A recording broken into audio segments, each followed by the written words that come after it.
இங்க ஒரு பொண்ணுக்கு நைட் தூக்கம் வராததால விண்டோவை ஓபன் பண்ணி பாக்குறான். அப்போ அவ பார்த்த விஷயத்தால அதிர்ச்சியில உறைஞ்சு போயிடுறான். அப்போ நைட் 3 மணி இருக்கும். ஆனா வெளியே பகல் மாதிரி வெளிச்சமா இருக்குது. அப்போ தூரத்துல இருந்த ஒரு ஒளி திடீர்னு அவளோட கண்ணுல பட்டு அப்போதைக்கு அவளோட கண்ணையே குருடாக்கிறது. ஆனா ஜெனி அதை பெருசா எடுத்துக்காம போய் தூங்கிடுறான். அவளுக்கு அடுத்து நடக்க போற பேரழிவை பத்தி தெரிஞ்சிருக்காது. அடுத்த நாள் காலையில அவளோட பாய் ஃப்ரெண்ட் மேட் அவளை எழுப்புறான். அவங்க வெக்கேஷனுக்கு என்ஜாய் பண்றதுக்காக இந்த சிட்டிக்கு வந்திருந்திருப்பாங்க. உடனே பிரேக்ஃபாஸ்ட் சாப்பிடறதுக்காக அவங்க தங்கி அந்த ஹோட்டலுக்கு வர்றாங்க. ஆனா உள்ள யாருமே இல்ல. ஒரு வேளை ஒர்க்கர்ஸ் எல்லாரும் லீவ் எடுத்துப்பாங்களோன்னு நினைச்சு அப்படியே வேற ஹோட்டலுக்கு போகலாம்னு வெளியே வர்றாங்க. வெளியே வந்து அவங்களுக்கு பயங்கர ஷாக். காலையில 10 மணி ஆகியும் ரோட்ல யாருமே இல்ல, எந்த வண்டியும் ஓடல. அதையும் அவங்க பெருசா எடுத்துக்காம ஒரு வேளை பக்கத்துல எங்கேயாவது பெரிய ஃபங்க்ஷன் நடக்கும், அதுக்காக எல்லாரும் போயிருப்பாங்கன்னு நினைக்கிறாங்க. ஆனா அப்படியே அவங்க போக போக தான் புரிய ஆரம்பிக்குது. எப்பவும் பிஸியா ரஷ்ஷா இருக்கிற இடத்துல கூட ஒருத்தருமே இல்ல. உடனே சத்தம் போட்டு ஹெல்ப் கேட்டு பாக்குறாங்க. அப்பவும் எந்த பதிலும் இல்ல. அதுக்கப்புறமா பக்கத்துல இருந்த ஒரு சூப்பர் மார்க்கெட்டுக்குள்ள போய் பாக்குறாங்க. அங்க எந்த கஸ்டமர்ஸும் இல்ல. கடையோட ஓனர் ஒர்க்கர்ஸ் யாருமே அங்க இல்ல. அப்படியே மொத்த ஷாப்புகளுக்கும் போய் பாக்குறாங்க. அங்கேயும் அதே நிலைமை தான். அடுத்ததா ஒரு பப்புக்குள்ள போய் பாக்குறாங்க.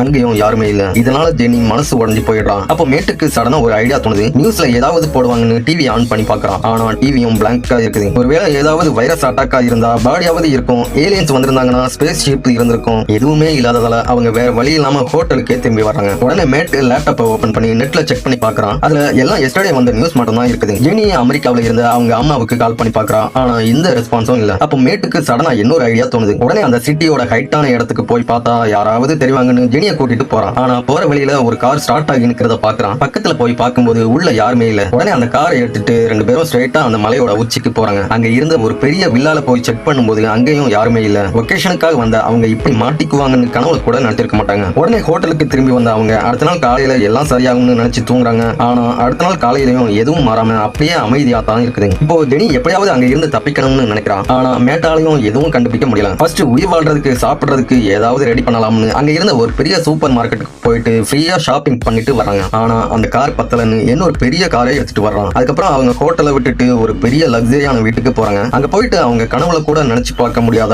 ஆடம்பரமான வாழ்க்கைய சந்தோஷமா வாழ ஆரம்பிக்கிறாங்க. அன்னைக்கு நைட்டு ஒரு பார்க்கு போயிட்டு நல்லா சரக்கடிச்சு என்ஜாய் பண்றாங்க. ஆனா சொர்க்க வாழ்க்கை மாதிரி வாழ்ந்துட்டு இருந்த அவங்களோட இந்த லைஃபுக்கு பின்னாடி அவங்க கற்பனை கூட செஞ்சு பார்க்காத அளவுக்கு பெரிய ஆபத்து வரப்போகுதுன்னு அவங்களுக்கு தெரிஞ்சிருக்காது.